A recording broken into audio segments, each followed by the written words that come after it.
ever had an experience like this while following the faintly robotic voice of a GPS? For those of you who are younger than 20, a GPS is never mind. We were on holidays exploring somewhere in British Columbia, I think. We had booked a stay at a bed and breakfast, and we're using our GPS, which we had named Fanny, to find the place. We faithfully followed Fanny road by road, turn by turn, and ended up on a dead-end road that stopped because there was a big ravine in the way. In the olden days, my wife and I traveled using maps. If we were traveling by car, it was unlikely that we would wind up anywhere that wasn't on at least one of the maps in the glove box.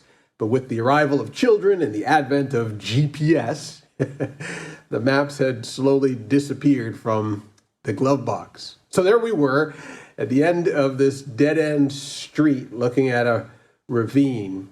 Now, I don't know what you do in those situations.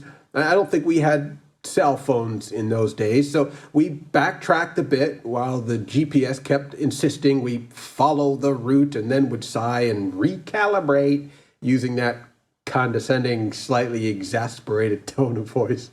It took several times, some wasted hours and mounting frustration, but finally we found the road we were looking for. Most of us would prefer our relationship with God to function like a GPS. Maybe I should say most of us treat our relationship with God like we treat our GPS. You know, it's there if you need it, turn it off if you don't, ignore it if you see a road sign pointing to something you think is more interesting, or if you think you know a better way. He'll get me back on track when I'm ready, when I turn it back on and ask for directions. But it is relationship that the Father pursued. Not to be our GPS, but to be an intimate relationship with us. Consider Jesus' picture of the Good Shepherd and his flock in John 10. We miss something subtle here. Our translations use the same word know in John chapter 10, verse 4 and John chapter 10, verse 14. But Jesus uses two different words. In the first instance, Jesus says, "My sheep know my voice." The word he uses here means the sheep aren't deaf. They hear and recognize his voice.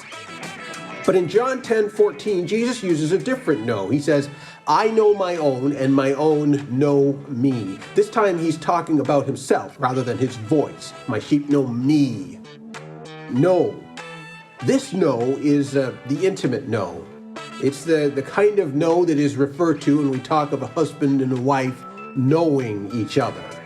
We saw this played out in the story of Jonah a few weeks back, how we can hear God without knowing God, or in the language of GPS, while we can hear and be comfortable with the voice of and even follow the GPS, you cannot know it in the sense of John 10:14 and 15. You can't carry on a meaningful relationship with a GPS. So, which know are you pursuing with God? GPS or relationship?